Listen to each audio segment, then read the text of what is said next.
Hello friends, welcome to Kargi classes. Date आज की 21 अगस्त 2021 और देख लेते हैं इंडियन एक्सप्रेस के इंपॉर्टेंट आर्टिकल्स जो अभी हम डिस्कस करने वाले हैं इंडियन एक्सप्रेस के एडिटोरियल और आइडिया पेज से। देखो, फर्स्ट आर्टिकल हम डिस्कस करेंगे अ शार्पर एज।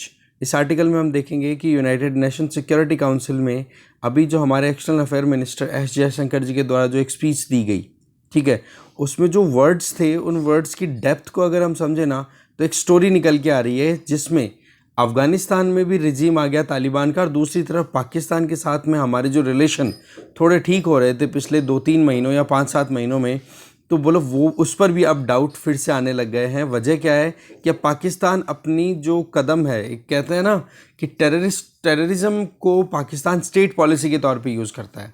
तो उस पॉइंट ऑफ व्यू से इस आर्टिकल को एक बार देखेंगे। दूसरा आर्टिकल यहाँ पर द सिंस ऑफ एम्पायर, कि जिस जिस तरीके से भी इंपीरियलिज्म को कभी भी किसी भी कंट्री ने अगर एक्सपेंड किया है ना, तो वहाँ पर क्या क्या गलतियाँ की हैं वो गलतियाँ जानेंगे। और अभी कंटेक्स्ट आपको पता ही है, अफगानिस्तान से जो विड्रॉल यूएसए कर चुका है, अभी 31 तारीख तक हो जाएगा कंप्लीट, तो उसमें क्या क्या कमियाँ रहती है वो जानेंगे।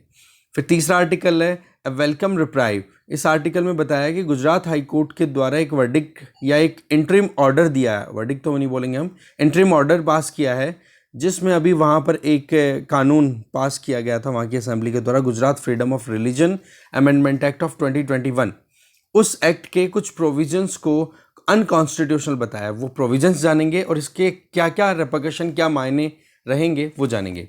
इसके अलावा लॉ मेकर्स एंड डिसऑर्डर, जिस तरीके से एमपीज अपनी फंक्शनिंग को प्रॉपर नहीं करते या फिर राज्यसभा या लोकसभा में फंक्शनिंग को डिस्टर्ब करते रहते हैं, तो उसके लिए और भी सीवियर पनिशमेंट हो सकती है क्या, जानेंगे। ओके, और बाकी देखो आइडिया पेज पे इतना कुछ इंपॉर्टेंट नहीं है, बस ये वाला आर्टिकल है ना, हर्ष मंदेर द्वारा लिखा हुआ, lest we remember only hate, partition से रिलेटेड है आर्टिकल, तो थोड़ा बहुत एक बार एक जस्ट ले लेंगे इस आर्टिकल का, ठीक है।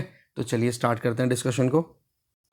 फर्स्ट जो आर्टिकल है that is a sharper edge. इसमें देखो, तालिबान ने अफगानिस्तान में टेक ओवर कर लिया और वो भी 2 दशकों के पूरे सिस्टम के बाद में, मतलब एक तरीके से अमेरिका जब से इंटरवीन करता है उसके बाद में अब आता है। तो इसका असर देखो इंडिया पाकिस्तान रिलेशनशिप पर भी पड़ेगा, क्योंकि फरवरी में हमने सीज फायर ऑब्जर्वेशन में लिया था ना कि अब से हम क्रॉस बॉर्डर फायरिंग नहीं करेंगे, राइट। तो वो भी अब तो क्या है कि लॉन्ग टर्म में कहीं ना कहीं कंटिन्यू होना बहुत मुश्किल दिखाई दे रहा है।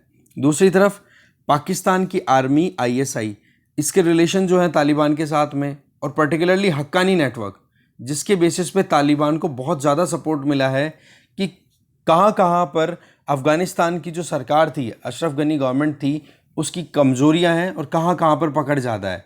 तो तालिबान को कॉपरेट करने के लिए इन 3 एंटिटीज़ ने कोई कमी नहीं छोड़ी है पूरी, और इन 3 एंटिटीज़ का ही यहाँ पर कोलैबोरेशन देखें तो फिर टेररिज्म को कंट्रोल करना अपने आप में एक चैलेंज हो जाता है। और इंडिया देखो टेररिस्ट एक्टिविटीज़ का सबसे बड़े विक्टिम्स में से एक है। आप देखो तालिबान लगातार अपनी प्रोग्रेस को करता चला जा रहा है और काबुल पर तो पकड़ अपने बना ही ली है। अमेरिकन फोर्सेस लगातार विड्रॉल पे लगी हुई हैं और ये क्लियर भी है कि 31 अगस्त, ठीक है, 1 सितंबर से पहले पहले विड्रॉ करना उनको ये है। अब आप देखो कि पिछले 3 सालों की अगर बात की जाए ना, तो ये चीज़ बार बार आ रही है इंडियन इंटेलिजेंस रिपोर्ट से भी, और रिपब्लिक ऑफ अफगानिस्तान की जो सरकार हुआ करती थी उनके द्वारा भी ये बात रिपोर्टेडली बताई गई है कि पंजाबी फाइटर्स है ना, वो तालिबानी मिलिट्री पुश को सपोर्ट कर रहे हैं लगातार। अब पंजाबी फाइटर का मतलब आगे हो गए कि पाकिस्तान से जो टेररिस्ट एक्टिविटीज़ ऑर्गेनाइज करने वाले जो ग्रुप हैं, जो एंटी इंडिया ग्रुप हम बोल सकते हैं उनको, जिनमें 2 मेन आते हैं, एक तो लश्कर ए तैयबा और एक हो गया जैश ए मोहम्मद। बोलो दोनों ने अपनी तरफ से पूरी दम लगाए हैं तालिबान को रीअसर्ट करने के लिए और अमेरिकन सोल्जर्स को और अफगानी सिक्योरिटी फोर्सेस को ख़त्म करने के लिए, कि कैसे भी करके इनको यहाँ से भगाया जाए। अब आपको पता है कि 2014 के आसपास में Islamic State of Iraq and Syria ISIS का इमरजेंस हुआ था, तो उसको वैसे सप्रेस करने के लिए पूरी वर्ल्ड कम्युनिटी एक साथ आई थी, ओके। पर उसकी कुछ ब्रांचेस अभी भी बची हुई हैं, जिसको हम बोल सकते हैं कि अफगानिस्तान में एक ब्रांच है ISIS की, जिसका बोला जा रहा है कि Islamic State of Khorasan Province, ISKP। बोले ये भी अपने आप में एक्सट्रीम इस्लामिज्म को इम्प्लीमेंट करने के लिए आगे बढ़ रहा है लगातार, और ये बताया जाता है कि देखो ISIS से तो सीधा लिंक नहीं है, पर इनकी तरफ से ये बोला जाता है कि हम ISIS से ही लिंक रखते हैं। तो ये अफगानिस्तान में ISIS या फिर ISIL का एक चैप्टर है। इसके अलावा आपको पता ही है लश्कर तैयबा हमारे लिए पहले ही हेडेक बना हुआ है, और पिछले कुछ सालों से अगर देखे जाए तो जैसे ही ISIS और लश्कर तैयबा इनकी सेटिंग सेट हुई और अफगानिस्तान में हॉरिफिक अटैक देखने को मिलता है गुरुद्वारा पे। ठीक है, इसमें क्या होता है कि एक फॉर्मर लश्कर तैयबा के कमांडर को अरेस्ट कर लिया जाता है और उसका रिजल्ट ये रहता है कि एक वहाँ पर अटैक देखने को मिलता है। सेम चीज़ आप यहाँ पर देखो कि जो नेशनल डायरेक्टरेट ऑफ सिक्योरिटी है, ठीक है, और अफगानिस्तान एजेंसीज, ये मतलब अफगानिस्तान की एजेंसी है ये, तो उनका ये कहना है कि ISKP है ना, ये ISI के साथ में अपना कनेक्शन रखते हैं, जो इंटर सर्विस इंटेलिजेंस एजेंसी है, कहाँ की, अब पाकिस्तान वाली एजेंसी, तो बोले उसके साथ में भी इनके लिंक है। अब आप देखो कि हर तरीके से पाकिस्तान की तो अगर ये टेररिस्ट एक्टिविटीज़ को प्रमोट करने के पॉइंट ऑफ व्यू से देखें तो विन विन सिचुएशन निकल के आ रही है। ठीक है, तो ये जो लिंक्स है ना ग्रुप्स के बीच में, ये हमारे लिए कंसर्निंग है, और इसी कंसर्न को लेकर के हमारे फॉरेन अफेयर मिनिस्टर ने अपनी तरफ से स्टेटमेंट दिया यूनाइटेड नेशन सिक्योरिटी काउंसिल में कि भाई अब टाइम आ चुका है कि हमें सही में ग्लोबल कम्युनिटी को साथ में आना होगा और कोलैबोरेट करके कैसे भी करके इन बीमारियों को ख़त्म करना होगा, नहीं लॉन्ग टर्म में ये हमारे लिए सरदर्दी बनी रह जाएगी, है कि नहीं। क्योंकि इंडिया तो देखो इस चीज़ का विक्टिम बहुत सालों से है। इसके लिए इंडिया ने देखो 1996 में comprehensive convention on international terrorism, ठीक है, CCIT, ये ट्रीटी भी इंट्रोड्यूस की थी यूनाइटेड नेशन जनरल असेंबली में। बस वही बात है कि अभी तक ये चीज़ फाइनल नहीं कर पा रहे हैं कि टेररिज्म की आप क्या डेफिनेशन रखोगे। ओके, तो इंडिया इसी चीज़ को लेकर के अपनी बात रख रहा है। तो ये कंटेक्स्ट है जिसकी वजह से यूनाइटेड नेशन सिक्योरिटी काउंसिल में हमारे जो एक्सटर्नल अफेयर मिनिस्टर है उनका स्टेटमेंट आया। हक्कानी नेटवर्क है, वो आपको पता ही है कि लगातार तालिबान को सपोर्ट कर रहा है। नहीं, तालिबान की इतनी पकड़ थोड़ी ना थी, जो एकदम हिंटर लैंड में रह रहा है, बिल्कुल ही गाँव में जो एक लड़ाकों का ग्रुप है, मिलिटेंट्स का ग्रुप है, वो ऑपरेट हो रहा है, और वो इस तरीके से काबुल तक पकड़ बनाया जा रहा है बड़ी एफिशिएंटली। तो उसके पीछे क्या है, ये हक्कानी नेटवर्क की एफिशिएंसी। इस नेटवर्क ने जितनी हेल्प की है ना तालिबान की, उतनी शायद ISI और लश्कर तैयबा, जैश ए मोहम्मद और ISKP ने भी इतना नहीं किया होगा। पर वही बात है कि सब मिल करके इंडिया के लिए तो हेडेक है। दूसरी तरफ पाकिस्तान और चाइना का जो ड्यूओ है, ये देखो अपनी तरफ से चाइना तो क्या करना चाह रहा है, चाइना की तो दो कंडीशंस हैं, एक तो बेल्ट एंड रोड इनिशिएटिव है और एक उइगुर मुस्लिम्स को शांत रखना सिंजियान प्रोविंस में। तो उस चक्कर में पाकिस्तान को साथ में लेकर के, और पाकिस्तान और चाइना तो आपको पता ही है आयरन ब्रदर है, अब दोनों मिलकर के फिर बाद में अफगानिस्तान में अब तालिबान रिजीम के साथ में अपनी अंडरस्टैंडिंग वो सेट करने में लगे हुए हैं चाइना के फेवर के लिए। ठीक है, तो ये चीज़ें चाइना के लिए फेवरेबल है पर इंडिया के लिए चैलेंजिंग रहेगी। ठीक है, अब आपको पता ही है कि अगस्त मंथ में प्रेसिडेंसी अभी इंडिया के हाथ में है, तो अभी US हो गया, UK हो गया, इनके साथ में मिलकर के, और चाइना हो गई, ये परमानेंट मेंबर्स हैं यूनाइटेड नेशन सिक्योरिटी काउंसिल के। तो कैसे भी करके बोलो हम तालिबान को अकाउंटेबल बनाएं, जिससे कि उन्होंने जो बातें कही हैं तालिबान ने कि हम बहुत चेंज हो चुके हैं, वुमेन एम्पावरमेंट पे भी ध्यान देंगे, तो उनकी वो जो बातें हैं ना उनको इम्प्लीमेंट करवाने के लिए उन पर दबाव बनाया जाए।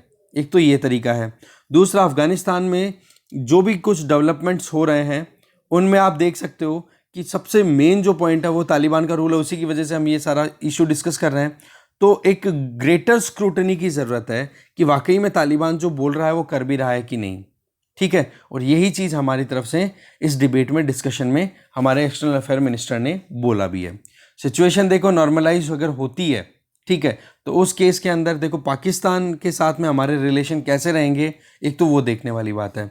साथ में जो LOC के अक्रॉस सीज फायर हमने देखा हुआ है, अब उसके भी स्कोप लगते नहीं कि कितने लंबे समय तक होगी, क्योंकि अब वही चीज़ है कि सीज फायर वायलेशन करेगा पाकिस्तान, और मिलिटेंट्स को क्रॉस बॉर्डर, वो इन्फिल्ट्रेशन जिसको हम बोलते हैं, मतलब मिलिटेंट्स को या फिर जो भी लड़ाके हैं टेररिस्ट, उनको फिर क्या करेगा, जम्मू एंड कश्मीर में इन्फिल्ट्रेट कराएगा, जिसका लॉन्ग टर्म में लॉस हमें रहता है हमेशा से। ठीक है, तो देखो सीज फायर है ना, अब इसका बेनिफिट कितना टाइम तक रहता है वो देखने वाली बात है। और ये शांति है, अब तो ये भी देखो फ्रेजाइल हो चुकी है, वीक हो चुकी है, लगता नहीं कि लंबे समय तक सेटल हो पाएगी, क्योंकि अभी पाकिस्तान का एक तरीके से अफगानिस्तान में तालिबान के आने से अपर हैंड बन गया है, राइट। बाकी तो टाइम बताएगा, देखते हैं क्या होता है। तो ये है पूरा सिनेरियो, क्यों हमारी तरफ से इस तरीके के स्टेटमेंट रिलीज किए गए। आगे चलते हैं। नेक्स्ट आर्टिकल है, देखो, द सिंस ऑफ एम्पायर। इस आर्टिकल को प्रताप भानु मेहता जी ने लिखा है। इस आर्टिकल में ये बताया जा रहा है कि जब जब कभी भी, है ना, कोई भी कंट्री, चाहे वो लिबरल वेस्टर्न सोसाइटी की बात करो, वैसे तो एक चीज़ देखना कि अभी हम जब से हमारा कॉलोनियल पीरियड देखें या अभी करंट सिस्टम देखें, तो ये जो लिबरल सोसाइटी वाले लोग हैं ना, ये ही अपना इम्पीरियल रिजीम है ना वो एक्सपेंड करने की कोशिश करते हैं। और इसी कॉन्सेप्ट को हम बोल रहे हैं यहाँ पर एम्पायर का जो पूरा सेगमेंट है उसमें। ठीक है, तो बहुत सारी कोटेशंस है, बहुत सारे हमारे पास में एक्सप्लेनेशंस है, बट टू द पॉइंट अगर बात करें तो सिंपल सी बात यह है कि चाहे इराक देखो, लीबिया देखो, वियतनाम देखो, अफगानिस्तान देखो, सोमालिया देखो, लेबनान देखो, इसके अलावा ईरान से लेके चिली तक बात करो, या कोलंबिया, इक्वाडोर, या ग्वाटेमाला, लाओस, या फिर होंडुरस, अल सल्वाडोर, ये सारे ऐसे कंट्रीज़ हैं जिनको एक मतलब ऐसा कंसिडर किया जाता था कि भाई ये सेंचुरीज ऑफ एट्रोसिटीज़ हैं, मतलब यहाँ पर ह्यूमन राइट्स का वायलेशन होता रहता है।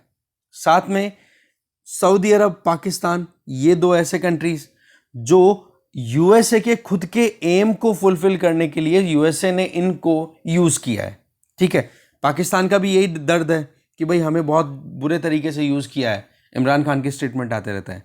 और उधर सऊदी अरब है, ये तो पूरा का पूरा यूएसए का दोस्त है, हर चीज़ के ऊपर यूएस जो बोलेगा वो करना होगा। अब जैसे इजराइल के साथ में रिलेशनशिप अगर अच्छी करनी हो रही है ना, जैसे ये गल्फ़ कंट्रीज़ जो भी हैं, जैसे यूएई हो गया, ठीक है, ओमान हो गया, या फिर इधर देख सकते हो बहरीन हो गया, ये रिलेशन अच्छे कर रहे हैं, अब्राहम अकॉर्ड हम जिनको बोल रहे थे, तो उन ये साइन होने के पीछे यूएसए की इच्छा, इजराइल के अच्छे रिलेशन यूएसए के साथ में, और सऊदी अरब का साथ, ये सारी मिलकर के ये चीज़ें हो पाई। तो राइटर जो बोल रहे हैं वो ये कि यूएसए के इंटरवेंशन इन सभी कंट्रीज़ में मोर और लेस देखने को मिली है, और इन सभी कंट्रीज़ में जब जब यूएसए ने इंटरवीन किया और छोड़ के गया ना, तो हालात और भी बुरे, बदतर छोड़ के गया है। ठीक है, और रिजल्ट ये रहा कि 10,000 से ज़्यादा सिविलियंस की कैजुअलिटी आपको नॉर्मली देखने को मिलेगी, क्योंकि अफगानिस्तान का लेटेस्ट केस है। ठीक है, तो इस तरीके के इंटरवेंशन क्या बेटर कंडीशन लेकर के आते हैं? इसका आंसर है बिल्कुल भी नहीं। हम जब कभी भी देखते हैं ना, तो प्रोग्रेस के लिए एक सेटबैक और मिलता है। ठीक है, मिडिल ईस्ट में हम कितने स्टेट्स की बात करें, अब नॉर्मली सऊदी अरब की बात ही कर लो आप, तो वहाँ पर सऊदी अरब ने अपनी तरफ से जो इस्लामिक हेजेमनी थी, या इस्लामिक हेजेमनी सॉरी मतलब इस्लामिज़म को प्रमोट करना या इस्लामिज़म को एक तरीके से पेट्रोनेस देने का जो काम था वो सऊदी अरब का था। अब सऊदी अरब को चैलेंज करने के लिए बहुत सारे केसेस हमारे पास में ऑलरेडी अवेलेबल हैं। पर दूसरी तरफ आप देखो कि तालिबान, आईएसआईएस, अलकायदा, ये ऐसे इंस्टीट्यूशन और ऑर्गेनाइजेशंस हैं जो लगातार अपनी पावर को असर्ट करते चले जा रहे हैं, और फोकस इनका क्या है? फंडामेंटलिज्म, मतलब कि कैसे भी करके बैक टू द बेसिक्स में लेके चले जाओ। लोग जो हैं बोलो इस्लामिक एजुकेशन को छोड़ चुके हैं, वो बात अलग है कि इस्लामिज़म कभी भी इस तरीके की एजुकेशन या इस तरीके की वैल्यूज़ को प्रमोट नहीं करता जिस तरीके की वैल्यूज़ को प्रमोट करने की ये अलग अलग ऑर्गेनाइजेशंस करते हैं। तो राइटर यहाँ पे बोलते हैं कि जब कभी भी अंपायर एक्सपेंड करने की बात आती है, तो उस एम्पायर की मोरल आइडेंटिटी को अगर हम कभी भी एनालाइज करेंगे ना, तो वहाँ पर बहुत सारी मतलब गड़बड़ होती हुई दिखाई देगी आपको, मतलब उन एम्पायर्स के द्वारा की हुई जो गफलत होती है वो। क्योंकि होता क्या है कि आपके यहाँ पर हम एग्जाम्पल हम बात कर रहे हैं यूएसए का, यूएसए ने अपनी पकड़ वियतनाम में बनाने की कोशिश की, अफगानिस्तान में बनाने की कोशिश की, इराक में बनाने की कोशिश की, और बहुत सारे केसेस हमने ऊपर अभी देखे। तो पॉइंट यहाँ पर ही आ जाता है कि तीनों केसेस में यूएसए ने क्या एकदम सही काम किया है? कुछ तो कमियां छूटी हैं और कुछ कमियां जानबूझ करके छूटी हैं। तो इससे क्या हुआ कि जो टारगेटेड था वो चीज़ आपको अचीव नहीं हो पाई। इसके लिए 7 इंपॉर्टेंट सिंस बता रहे हैं, 7 इंपॉर्टेंट गड़बड़ियां बता रहे हैं। फर्स्ट है करप्शन। इसका लेटेस्ट एग्जाम्पल आप मानो कि अशरफ गनी इतना करप्ट इंसान था, उस इंसान को वहाँ पर आपने लगातार डिप्लॉय करके रखा, और वहाँ पर उसी के जो रिश्तेदार थे उन्होंने करप्शन करना शुरू कर दिया। रिजल्ट क्या रहा कि तालिबान को जब अपना मुंह उठा करके पूरी पकड़ बनानी थी ना, तो कोई समस्या ही नहीं आई तालिबान को। मतलब एक तरफ तो यूएसए अपने खजाने को खाली करता रहा अफगानिस्तान को स्टेबल करने के लिए, और जैसे ही अफगानिस्तान को आज छोड़ने की नौबत आई तो वहाँ पर कोई स्टेबल स्टेट ही नहीं है, सरकार ही नहीं बन पाई वहाँ पर, वहाँ की मिलिट्री इतनी ज़्यादा स्ट्रांग नहीं है। तो सबसे पहली गड़बड़ तो क्या होती है जब भी एम्पायर्स की बात आती है, तो करप्शन। दूसरी चीज, हमारे इंडिया में भी क्या था, करप्शन ही था। अगर अंग्रेजों की अगर बात करें, अंग्रेज यहां पे आए थे, लूटने आए थे। एक बार आप ये मत सोचो कि वो हमें, मतलब हम वो गलत कर गए या सही कर गए, एक बार इसको छोड़ो। एक बार थोड़ा सा ईस्ट इंडिया कंपनी के ऊपर जो रेगुलेटिंग एक्ट ऑफ 1773 आया था, वो क्यों आया था? क्योंकि यहां पर करप्शन बहुत बढ़ गया था। 1857 का जो रिवोल्ट था वो क्यों हुआ, और क्यों फिर बाद में कंपनी को बिल्कुल अबोलिश करके क्राउन ने टेक ओवर कर लिया था 1857 के बाद में। इंडिया की जो पूरी अथॉरिटी थी उसको, उसके पीछे वजह क्या थी कि कंपनी में सारे लोग जितने भी आ रहे थे वो मैक्सिमम करप्ट थे। ठीक है, तो अंपायर्स के साथ में ये प्रॉब्लम है। दूसरी प्रॉब्लम या फिर दूसरी जो गड़बड़ी ये करके जाते हैं वो है सेल्फ डिसेप्शन। इसका मतलब होता है वो खुद ही खुद से धोखा देते रहते हैं, जिसका बेस्ट एग्जांपल है वियतनाम और अफगानिस्तान। वियतनाम वाला एक केस तो आप देखो, जब भी आप पढ़ते हो ना इसके बारे में, वर्ल्ड पॉलिटिक्स के बारे में, ठीक है, तो उसमें सीधा सा आता है कि अमेरिका वहां करने क्या गया था भाई, क्या चीज़ वहाँ पर अपनी स्टैब्लिश करने जा रहा था, क्या इंटरनेशनल पुलिसिंग कर रहा था उस टाइम पे। और सेम चीज़ अफगानिस्तान में कि जो आपने तालिबान को हटाना था, आपने अलकायदा को हटाना था, वो तो अभी भी कहीं ना कहीं ऑपरेट कर रहे हैं। जब आपका टारगेट ही आपसे अचीव नहीं हो रहा है, और खुद ने ये सपना लिया था कि भाई हम वॉर ऑन टेरर है, एलिमिनेट कर देंगे टेररिज्म को, टेररिज्म तो शायद उल्टा बढ़ा हुआ और मिला होगा। तो ये जो सेल्फ डिसेप्शन है ना, बोले ये चीज़ कम नहीं हुई है, ये चीज भी अपने आप में बढ़ती चली जाती है। तीसरी आ जाती है मोरालिटी। ठीक है, जिसमें सिंपल सी बात यह है कि रविंद्रनाथ टैगोर जी का एक फ्रेज है सिंपल, बोला is split down the middle. कि आप ये देखो कि आप एक बार खुद को एनालाइज तो करो कि वाकई में आप जो करने आए थे उस चीज को करने में सक्सेसफुल हो। क्या अमेरिका का इंटरवेंशन इसलिए था कि वहां पर सिविल वॉर हो अफगानिस्तान में? अगर ऐसा था तो आप आए क्यों थे? आप वहां पर ह्यूमैनिटेरियन क्राइसिस को खत्म करके ह्यूमैनिटेरियन मिशन के तौर पे आए थे, तो वहां पर तो आप छोड़ के जा रहे हो, तो पीछे तो देखो क्या हाल हो रहा है। तो मोरालिटी वाला जो है ना, वो मुद्दा बिल्कुल जीरो होता है। और जब मोरली अगर होता ना, तो क्या ये एम्पायर्स की बात करते हैं क्या? वहां पर स्टेबिलिटी वहां के लोगों से ही करवाते, खुद इंटरवीन नहीं करते। पर वही चीज़ है, खुद के इंटरेस्ट को प्रोटेक्ट करना, पहले तो यूएसएसआर को भगाना था, और फिर वहां पर जो नेचुरल रिसोर्सेज थे उनको पकड़ना था, ये सारी चीज़ें। चौथी जो गड़बड़ कर देते हैं ये, वो है एक्सपेंशनिज्म। हर चीज में अपनी खुद की एक्सपेंशन, की हमारी पकड़ बनी रहे। ठीक है, इसको बोलते हैं ऑमनिशियंस ऑफ एम्पायर्स। कि कैसे भी करके, वही बात कि कोई जमाना ऐसा हुआ करता था कि इंग्लैंड की जो सत्ता थी वहां पे बोला सूरज कभी छिपता ही नहीं है, सनसेट के तो वो होता ही नहीं है वहां पर। तो वो चीज किस लिए थी? एक्सपेंशनिस्ट, कि लगातार एक्सपेंशनिज्म, ज्यादा से ज्यादा एरिया को पकड़ के रखो। पांचवी जो गड़बड़ होती है दैट इज हिपोक्रेसी, बोलना कुछ और करना कुछ और, डबल स्टैंडर्ड्स पे ऊपर काम करना। तो ये बातें क्या हो जाती हैं, आप केवल कितने दिनों तक पागल बनाओगे जी किसी सोसाइटी को? पता पड़ जाता है हमें, जैसे कि हमारे यहाँ पर अंग्रेजों ने ये बोल दिया कि वाइट मैन्स बर्डन। क्या बोला? White man's burden. कि जो वेस्ट, ये ईस्टर्न सोसाइटीज हैं, बोलो बहुत ज्यादा बैकवर्ड है, इन लोगों को अपलिफ्ट करना हमारी जिम्मेदारी है, हमारे कंधों पर ये वजन है। ठीक है, पर दूसरी तरफ जब हम समझना शुरू हो गए थे हमारे पूर्वज, तब समझ में आ गया बोला व्हाइट मैन्स बर्डन कुछ ही नहीं है, ये हमारी कल्चर को बर्बाद कर रहे हैं और साथ में हमें लूट रहे हैं। तो ये जो हिपोक्रेसी है ना, ये एम्पायर्स के साथ में कनेक्टेड है। छठा जो गड़बड़ है that is cult of violence. आप देखो कितना ज्यादा वायलेंट आउटब्रेक हमने भी यहां पर देखा था नेशनल स्ट्रगल के टाइम पे। ओके, और साथ में आप अफगानिस्तान में आप देख सकते हो। ये पैराडॉक्स यूएसए की स्ट्रेटेजी के साथ में भी है और हर एक एम्पायर के साथ में देखने को मिलती है। अब यूएसए ने अपनी जो एक्सपेंशनिज्म की पॉलिसी रखी, उसमें इराक, अफगानिस्तान, वेस्टर्न पाकिस्तान, हर एक एरिया में आप देखो कि वायलेंट आउटब्रेक होते ही रहते हैं। ठीक है, तो 6 हो गए। और 7वां है दैट इज रेसिज्म। कि भाई हम तो वाइट हैं, सुपीरियर हैं, बाकी जो रेसेस हैं वो सारी इंफीरियर हैं। जो मैंने अभी बताया ना, वाइट मैन्स बर्डन, जो अंग्रेज हमारे ऊपर थोपा करते थे, राइट? तो वही चीज बोले ये एम्पायर्स के साथ में चलती रहती है, ये खत्म नहीं होती है। बोले ये 7 गड़बड़ों को जब आप करेक्ट करोगे ना, तो आप अपने टारगेट्स को अचीव करोगे। नहीं तो फिर क्या है, केओस ही केओस और कुछ ही नहीं है। तो देखो सोल्यूशन इतना आसान नहीं है, राइटर सीधा से ये बोल रहे हैं, सोल्यूशन इतना आसान नहीं है, और करप्शन लगातार बना हुआ है, और अभी अमेरिकन विड्रॉ कर रहे हैं, और साथ साथ में पीछे से तालिबान ने भी अपनी पकड़ बना ली है। तो ये देखो फैक्ट है कि हम करप्शन को पॉलिटिकल इकोनॉमी से हम बिल्कुल भी हटा तो नहीं सकते, पर हाँ, आप कम से कम जो चीज़ें बोल रहे हो, हिपोक्रेसी तो कम से कम रिड्यूस कर सकते हो ना, कि बोलो कुछ और करो कुछ और, है कि नहीं। और जो आपने टारगेट किया था कि अफगानिस्तान से हम वहाँ पर पीस स्टैब्लिश करेंगे, ठीक है, ट्रूस स्टैब्लिश करेंगे और तालिबान जैसे जो टेररिस्ट ऑर्गेनाइजेशन है उनको ख़त्म कर देंगे, या टेररिस्ट ऑर्गेनाइजेशन भी नहीं है तो तालिबान जैसे ऑर्गेनाइजेशन को हम ख़त्म कर देंगे जो कि टेररिस्ट ग्रुप्स को सपोर्ट करते हैं। पर रिजल्ट क्या हो रहा है, सिविल वॉर क्यों हो रहा है भाई वहाँ पे। तो ये तो खुद ही खुद से धोखा हुआ कि नहीं उनका। और आप देखो खुद से खुद का धोखा, सेल्फ डिसेप्शन क्यों बोला जा रहा है इसको, क्योंकि एक तरफ जहां पर यूएसए ने अपने ट्रिलियंस ऑफ डॉलर्स वहां पे फेंके हैं और दूसरी तरफ उसका पाकिस्तान जैसे कंट्री ने बड़ा फायदा भी उठाया है। अब आ जाती है सऊदी अरब की बात। तो सऊदी अरब तो देखो कोई ज़माना ऐसा था 80s में, ठीक है, तो उस टाइम पे अपनी खुद की सर्वाइवल के लिए मुश्किलों का सामना कर रहा था। पर वही है कि कैसे जैसे करके सऊदी अरब तो थोड़ा बहुत आगे बढ़ गया, पर हाँ एक्सट्रीमिज्म की तरफ नहीं गया सऊदी अरब। सऊदी अरब धीरे धीरे लिबरल और हो रहा है, क्योंकि पता है उसको कि अगर अल्टीमेटली कोई भी अगर रिसोर्सेज हैं सऊदी अरब के लिए तो वो वहाँ के लोग ही हो सकते हैं। अब आप देख सकते हो कि रेसिज्म आ गया, और रेसिज्म के साथ साथ में एक चीज़ और इंट्रोड्यूस कर दी जाती है एम्पायर के द्वारा, वो होती है हायरार्की। अब हायरार्की में क्या होता है भाई, अपर लेवल पे कौन और जूनियर लेवल पे कौन, और उसी हायरार्की का लॉस अभी देखने को मिल रहा है अफगानिस्तान में।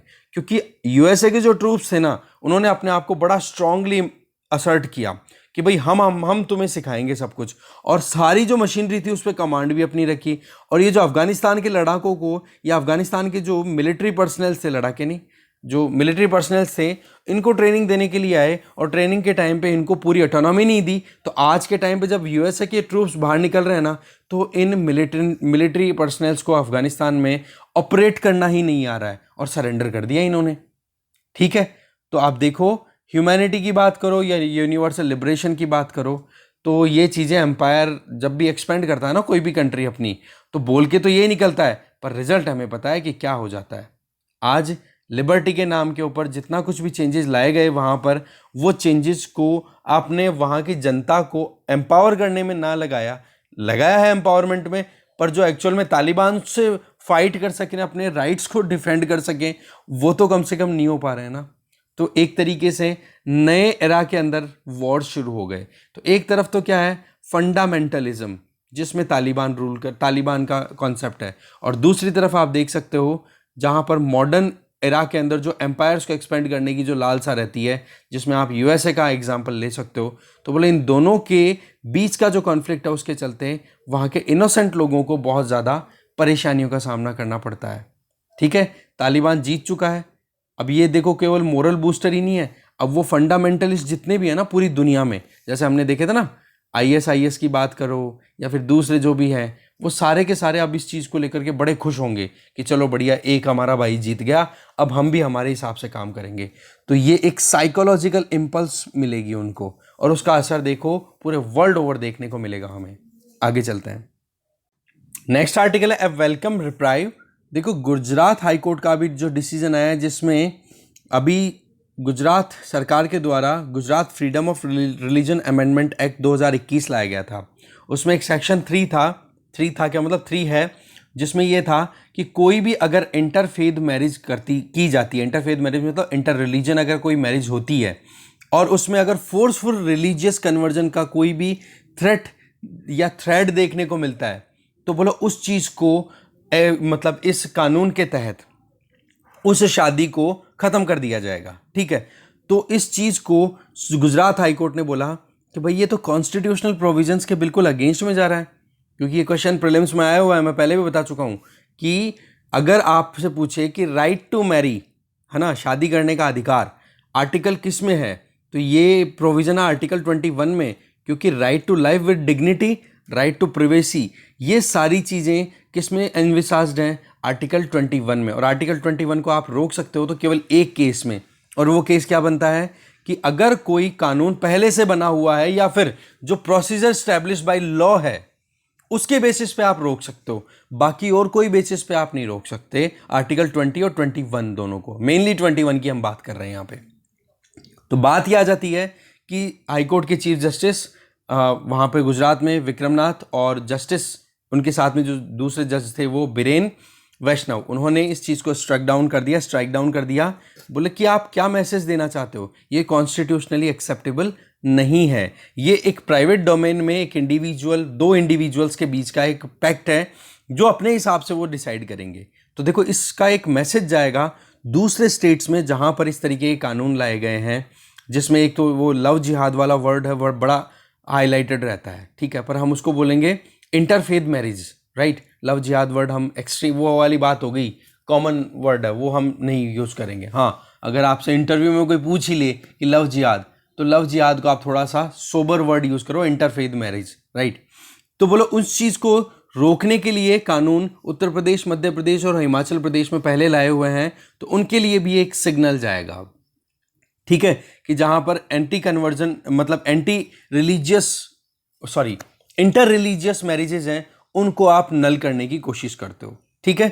कानून जो है ना, ये सारे जितने भी अभी ये मतलब आप कह सकते हो कि इंटर रिलीजन जो शादियां हैं, उनको रोकने के लिए जो कानून लाए गए हैं, यूपी हो चाहे एमपी हो चाहे एचपी हो या फिर गुजरात हो, ठीक है, तो बोले ये बड़े वेगली और एक्सेसिवली ब्रॉडर प्रोविजन रख करके ये कानून बनाए हुए हैं।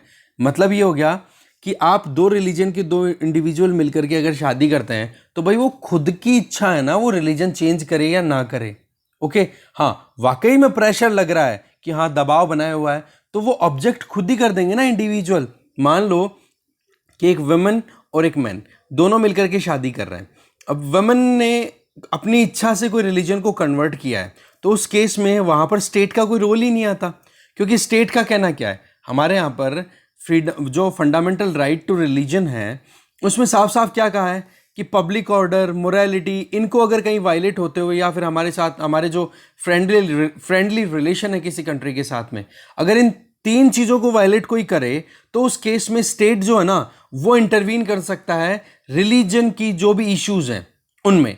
पर यहां पर कोई फंडामेंटल राइट का वायलेशन है ही नहीं, तो आप क्यों इंटरवीन कर रहे हो? तो कॉन्स्टिट्यूशनली वायलेटिव हुआ कि नहीं, इस बात को कह करके खत्म किया। दूसरा, ये जो कानून बनाए गए थे ना, यूपी एमपी इनके अंदर सारे, या गुजरात में भी, तो बोले कि जो भी एग्राइव्ड पर्सन है, मतलब आप कह सकते हो इस कानून में ये बनाया हुआ है कि एफआईआर लॉज कौन करेगा कि मेरे को फोर्सफुली इसमें, मतलब मेरा रिलीजन कन्वर्ट कराया है, ठीक है, तो या तो वो एग्राइव्ड पर्सन खुद कर दे। यहां तक तो चलो ठीक है कि हाँ जी, मेरे क्या बोलते हैं, सर पे बंदूक रख दी और मेरे को बोला कि अब तेरे को कन्वर्ट करना पड़ेगा रिलीजन और शादी करनी पड़ेगी, तो वो बंदा करे या वो बंदी करे तो चलता है। बाकी उसके अलावा उनके पेरेंट्स को, उनके ब्रदर को, सिस्टर को, या फिर कोई भी पर्सनल जो कि ब्लड रिलेशन में रखे, या फिर मैरिज या अडॉप्शन के साथ में उनका लिंक हो, तो वो जाकर के एफआईआर लॉन्च कर सकते हैं। तो ये चीज़ क्या हो जाती है कि जो हम इंडिविजुअलिस्टिक अप्रोच, हम लिबरल डेमोक्रेटिक सोसाइटी में जी रहे हैं, जहाँ पर फंडामेंटल राइट है, राइट टू मैरी, तो उसको आप कैसे वायलेट कर सकते हो? तो ये चीज़ तो देखो, इस तरीके के कानूनों को तो बहुत सारे ऐसे ग्रुप्स हैं जो वेपनाइज कर सकते हैं कम्युनल प्रिजुडाइज को प्रमोट करने के लिए, क्योंकि कम्युनल लाइंस पे ऑलरेडी इंडिया बहुत ज़्यादा डिवाइडेड है। दूसरी, आप देख सकते हो कि जो स्टेट है वो भी अपनी पावर को यहाँ पर यूज़ करना शुरू कर देगा। तो स्टेट का तो देखो प्राइवेट इश्यूज में तो होना ही नहीं चाहिए ना, एक रीजनेबल डिस्टेंस तो स्टेट को भी रखने के लिए बोला गया है कि नहीं? हमने क्या बोला कि article 25, 26, 27, 28 right to freedom of religion, इसमें सिंपल सा एक ही है कि हमारे यहाँ पर स्टेट का इंटरवेंशन कुछ नहीं। हमारे यहाँ पर सेक्युलर मॉडल जो है वो वेस्टर्न सेक्युलर मॉडल से बिल्कुल डिफरेंट है। वेस्टर्न सेक्युलर मॉडल में ये बोला जाता है कि स्टेट का रिलीजन से कोई रिलेशन नहीं है, और हमारे यहाँ पर ये कहा जाता है कि स्टेट और रिलीजन के बीच में प्रिंसिपल्ड डिस्टेंस है। मतलब कि जब कभी भी स्टेट के लिए अगर रिलीजन कोई भी नुकसान का काम करना शुरू कर दे तो स्टेट इंटरवीन करेगा, अदरवाइज स्टेट का इंटरवेंशन का कोई मतलब नहीं बनता। तो ये चीजें क्या श्योर कर रही हैं कि ये जो कानून बनाए गए हैं ना, बोला वहां पर कुछ ज्यादा ही आपने ब्रॉडर पर्सपेक्टिव ले लिया, और इसकी वजह से जो प्राइवेट डोमेन है ना इंडिविजुअल्स का, उसको भी आप हार्म कर रहे हो, या फिर कह सकते हो कि उनका जो खुद का इंटरेस्ट है उसको आप कहीं ना कहीं हार्म कर रहे हो। ठीक है, यही चीज बताई जा रही है। अब देखो बात ऐसी है, कानून भी बन गया, कानून के इस सेक्शन को इंटरिम ऑर्डर के बेसिस पे स्ट्रक डाउन भी कर दिया गया है हाईकोर्ट के द्वारा, पर मुद्दा ये है कि इस चीज को अब पुलिस वालों को, लॉ एंड ऑर्डर मेंटेन करने वाली एजेंसीज है, उनको कौन समझाए? अब हमारे यहाँ पर सबसे बड़ी प्रॉब्लम क्या है कि अपडेट रहना ही नहीं चाहता कोई भी डिपार्टमेंट। इंफॉर्मेशन टेक्नोलॉजी एक्ट 2000 का सेक्शन 66A, उसको आपको पता है कि 2015 में श्रेया सिंगल केस में सुप्रीम कोर्ट ने स्ट्राइक डाउन कर दिया था। उसके बावजूद 700 से ज्यादा केसेस, FIR इतनी लॉन्च हो चुकी हैं अभी तक 6 सालों में। तो भाई जब 5-6 साल हो गए इस पर्टिकुलर सेक्शन को स्ट्राइक डाउन किए, उसके बावजूद आप केसेस रजिस्टर कर रहे हो, तो क्या गारंटी है कि यहाँ पर ये जो अभी गुजरात हाई कोर्ट ने जो भी प्रोविजंस इन लॉज के, इस पर्टिकुलर लॉ के स्ट्राइक डाउन किए हैं, जो फ्रीडम ऑफ रिलीजन वाले लॉ के, तो बोला उसको आप मिसयूज नहीं करोगे। तो सबसे बड़ी बात यह है कि आप अवेयर करो, ठीक है? रेगुलेशन प्रॉपर होनी चाहिए। स्टेट पुलिस को आप पावर दे रहे हो ना, तो उनको अवेयर रहने के लिए भी बाउंड करो, है कि नहीं? तो गुजरात हाई कोर्ट की रीडिंग है ना, इसका देखो असर बचे हुए जितने भी कानून है ना हमारे देश में इस तरीके के, उनके लिए एक स्ट्रेंथ का या एक बेस का काम करेगा, राइट? आगे चलते हैं। नेक्स्ट आर्टिकल है लॉ मेकर्स एंड डिसऑर्डर। इस आर्टिकल को देखो PDT आचार्य इनके द्वारा लिखा हुआ है। देखो राज्यसभा में अभी जो प्रिजाइडिंग ऑफिसर है हमारे vice president M Venkaiah Naidu ji, उन्होंने जैसे ही अभी मॉनसून सेशन खत्म हुआ उसके बाद में एमपीज का जो बिहेवियर था उसको लेकर के अपना दुख जाहिर किया था, ठीक है? कि बोला जिस तरीके से उन्होंने एक्टिविटीज़ परफॉर्म की और जो भी उन्होंने किया, बोला वो हमारी पार्लियामेंट्री डेमोक्रेसी के लिए एक बहुत बड़ा असॉल्ट है, कह सकते हैं हम इसको कि बहुत बड़ा एक बेइज्जती वाली पॉइंट हमने, या ब्लैक डे के तौर पे उसको कंसिडर कर सकते हैं कि इतना बुरा उन्होंने परफॉर्म किया वहाँ पर। तो देखो हमारे यहाँ पर जो भी MPs अगर कहीं पर भी प्रिजाइडिंग ऑफिसर्स को, अब हम यहाँ पर पर्टिकुलर केस चल रहा है राज्यसभा का, बोले राज्यसभा के अंदर कोई भी फंक्शनिंग होती है और वहाँ पर प्रिजाइडिंग ऑफिसर के सामने ही कोई भी MP मिसबिहेव करता है, तो उसको लेके चेयरमैन उसी टाइम पे अपना वर्डिक्ट दे सकते हैं, उनको सस्पेंड कर सकते हैं। पर सवाल यह है कि सस्पेंशन जो है ना, वो केवल और केवल होता है किसके लिए? उस पर्टिकुलर सेशन के लिए, ठीक है? अब जैसे विंटर सेशन आ जाएगा तो जिन लोगों को इस मॉनसून सेशन में सस्पेंड किया था ना, उनका फिर से री इंट्रोडक्शन हो जाएगा, मतलब री इंट्रोड्यूस हो जाएंगे, वो फिर से आ जाएंगे, वहीं पे बैठना शुरू कर देंगे। तो ऐसे में आप देख सकते हो कि एक तो चेयरपर्सन के पास में पूरा पावर अथॉरिटी अवेलेबल है कि अगर कहीं पर भी डिसरिगार्ड हो रहा है उनके अथॉरिटी का, उनके सामने, या फिर जो भी प्रिविलेजेस या अथॉरिटी MPs को दी हुई है, उन प्रिविलेजेस का अगर वायलेशन होता है तो चेयरमैन के हाथ में पूरी पावर है, ठीक है? और ये देखा जाता है उसमें कि एक तो जो स्टेट काउंसिल का मतलब council of states, that means Rajya Sabha में जो भी रूल्स हैं कंडक्ट के, वो हो गए, उनको अगर कोई वायलेट कर रहा है परसिस्टेंटली, या फिर आप देख सकते हो कि विलफुली ऑब्स्ट्रक्ट किया जा रहा है हाउस के फंक्शन को जानबूझ करके, तो इन चीज़ों को लेकर के वहाँ पर चेयरमैन जो है ना, वो ऐसे मेंबर्स का नाम डिक्लेयर करके और वहीं पे रोक सकते हैं उनको। अब देखो ये चेयरमैन के सामने है, ये तो ठीक है, पर उनको रोकने का काम चेयरमैन ने तो अपनी तरफ से बोल दिया, ठीक है, कि हाँ जी अब इन नाम, ये जो 3-4 इंडिविजुअल MPs हैं, ये ढंग का काम नहीं कर रहे हैं, इनको यहाँ से बाहर भेजो। पर इसका शुरुआत कहाँ से होती है? इसकी शुरुआत होती है कि जब पार्लियामेंट्री अफेयर मिनिस्टर है ना, वो इस मोशन को आगे बढ़ाए, तब जाकर के फिर अल्टीमेटली उस पर्टिकुलर MP का सस्पेंशन हो सकता है, जो कि हाउस के बिजनेस को कंटिन्यू नहीं होने दे रहा। और मैक्सिमम सस्पेंशन आपको पता ही है कि बचा हुआ जो सेशन है तब तक रहता है। अब ये देखो कि सस्पेंडेड मेंबर जो होता है ना, वो ना तो चैम्बर में एंटर हो सकता है, ना कोई किसी भी कमिटी में एंटर हो सकता है, या फिर आप देख सकते हो कि किसी भी डिस्कशन में वो पार्टिसिपेट नहीं कर पाएगा। तो ये जो कन्वेंशन है, इसके बारे में पूरी डिटेलिंग है ना, वो MPs के पास में नहीं रहती, जो कि अपने आप में अब एक चीज़ कह सकते हैं ना कि हाँ अवेयरनेस की कमी है, या फिर जो एक नॉलेज उनके पास में होनी चाहिए कि सस्पेंशन का मतलब है कि ब्लैंकेट बैन। अब वो पार्लियामेंट, अगर पार्लियामेंट के आसपास में घूम भी रहे ना, तो उनके ऊपर नजर आई, ये मानो आप तो, ठीक है? तो इसके लिए जो एक सस्पेंशन वाला प्रोविजन किया हुआ है, बोले ये अपने आप में माना जाता है कि एक सीरियस पनिशमेंट है। इसके लिए आप उनको बोलना बंद कर देते हो, या फिर आप उनको ये कह देते हो कि भाई आपका तो हो गया टाइम, आप जाओ, हो गया आपका, अब आपको नेक्स्ट सिटिंग्स में आना ही नहीं है इस सेशन में, तो अगर बात करें तो ठीक है। पर सवाल ये आ जाता है कि ये जो सस्पेंडेड मेंबर्स हैं, ठीक है, वो क्या करते हैं, वो फिर इस चीज का नॉर्मल एक कह सकते हैं ना कंटिन्यूटी में यूज करना शुरू कर देते हैं कि ठीक है सस्पेंड हो जाएंगे तो क्या हो जाएगा, बाहर चल लेंगे। और एक ये भी है कि बोलने का तो मौका मिलता नहीं है, तो सस्पेंड होकर के बाहर चलेंगे, कम से कम ये तो बोलेंगे ना कि हमने प्रोटेस्ट किया था वहां पर। देखो, अगर राज्यसभा के रूल 256 के हिसाब से रूल्स ऑफ प्रोसीजर जो स्पेसिफाई किए हुए हैं, उसमें अगर कोई भी एक्ट ऑफ मिसकंडक्ट होता है, जिसमें साफ साफ सी बात क्या है, एक तो है एक्ट ऑफ मिसकंडक्ट, किसको बोला गया है रूल 256 में, कि चेयरमैन है, उनके सामने कोई डिसरिगार्डिंग एक्टिविटीज की जा रही है, उन चेयर को डिसरिगार्ड किया जा रहा है, उनकी अथॉरिटी को इग्नोर किया जा रहा है, रूल्स को अब्यूज किया जा रहा है, रूल्स को फॉलो नहीं किया जाता प्रॉपरली, और विलफुली अगर बिजनेस हाउस का उसको ऑब्स्ट्रक्ट करे तो उसको देखो, उसके लिए सीधा सीधा सस्पेंशन ही एक ऑप्शन बचता है, जिसको हम एक सीवियर पनिशमेंट के तौर पे देख सकते हैं या सीरियस पनिशमेंट के तौर पे देख सकते हैं।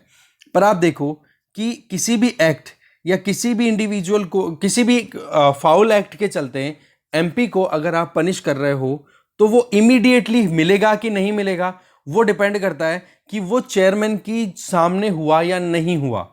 ठीक है, क्योंकि ये अथॉरिटी चेयरमैन के पास में ही है सस्पेंड करने वाली, तो उन एमपीज को पनिश करने की जो ड्यूटी है वो किसके पास में, चेयरमैन के, और इमीडिएटली अगर कोई करना चाहे तो वही कर सकते हैं। बाकी तो आपको पता ही है, फिर उसके बाद में कमिटीज का सेगमेंट भी है, एक प्रिविलेज कमिटी है स्टैब्लिश होती है यूजुअली, फिर वो इन्वेस्टिगेट करती है कि किसी भी एमपी ने अपने प्रिविलेजेस का मिसयूज तो नहीं किया है, ठीक है, मिसकंडक्ट तो नहीं किया है, फिर उसमें फिर बाद में हाउस के पास में फिर उस कमेटी की रिकमेंडेशन आती है और उसके बेसिस पे फिर उन एमपीज के खिलाफ में एक्शन लिए जाते हैं। तो बोले एक तरीका तो प्रिविलेजेस कमेटी का हो गया, दूसरा तरीका स्पेशल कमिटीज हैं, उनको भी अपॉइंट किया जाता है जो किसी तरीके के मिसकंडक्ट है या फिर सीरियस कोई भी ऑफेंड कर देता है, मान लो कोई भी एमपी राज्यसभा की प्रोसीडिंग के टाइम पे, तो उस टाइम पर उस मेंबर के लिए क्या एक्शन लिया जाए, उसके लिए एक ऑप्शन निकलता है एक्सपेलिंग, बाहर निकालना, जो सस्पेंशन हम बोल रहे हैं, तो उसके लिए भी वहां पर फिर इन्वेस्टिगेशन होती है। अब आप देखो एक्सपल्शन की अगर बात की जाए ना हाउस से, कि भाई बाहर ही निकाल दो इनको परमानेंटली, तो इसके लिए देखो एक स्पेशल कमेटी 1951 में स्टैब्लिश हो चुकी थी सबसे पहली।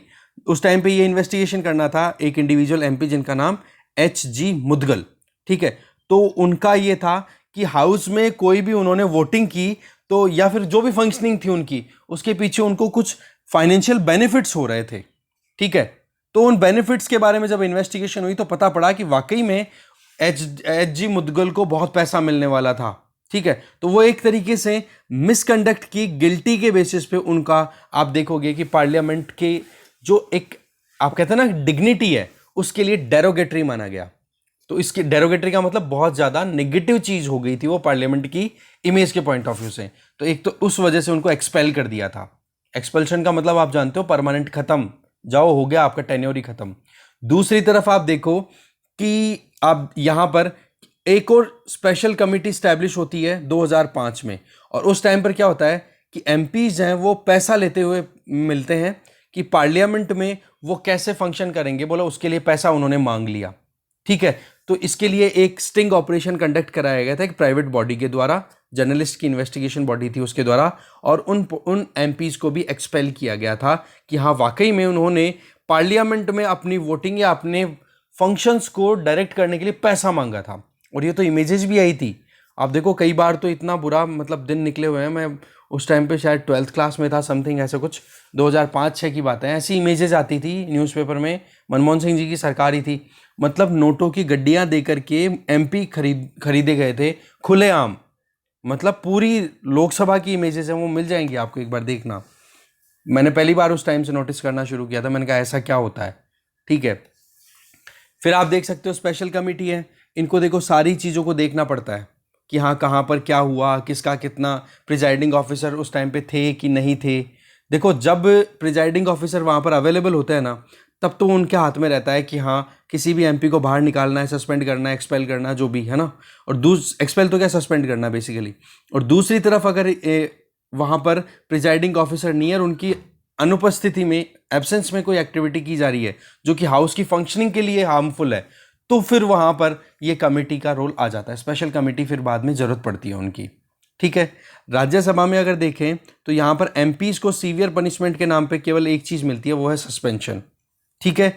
और साथ में हमारे यहाँ पर आर्टिकल 20 क्या कहता है कॉन्स्टिट्यूशन में कि किसी भी गिल्टी को, किसी भी पर्सन को आप उतनी ही पनिशमेंट दे सकते हो किसी भी क्राइम के लिए, किसी भी ऑफेंस के लिए, जितना कि उस टाइम पर एग्जिस्टिंग लॉज में प्रोविजन किया हुआ है कि नहीं। उससे ज़्यादा आप बड़ी पेनल्टी नहीं दे सकते। तो अभी हमारे कानूनों में ही ये दिया हुआ है, जहां पर हमने देखा ना अभी राज्यसभा का कौन सा रूल 256, उसमें है ही केवल सस्पेंशन, एक सीरियस पनिशमेंट। तो बोला इससे ज़्यादा पनिशमेंट तो अभी दे नहीं सकते। तो अगर पनिशमेंट को हमें बढ़ाना है, तो वाकई में हमें पार्लियामेंट को एम्पावर करना है, तो देखो और ज़्यादा सीरियस पनिशमेंट के लिए हमें प्रोविजंस देखने होंगे, जिससे कि कम से कम हाउस का फंक्शन तो प्रॉपरली हो। कोई ऐसे बिल्कुल पैम्पलेट्स आकर के और चेयरमैन के मुंह के ऊपर पेन ना फेंके या पेपर ना फेंके कम से कम, ठीक है। तो वो डिग्निटी बची रहे तो ज़्यादा अच्छा रहेगा, ये बताया जा रहा है। आगे चलते हैं।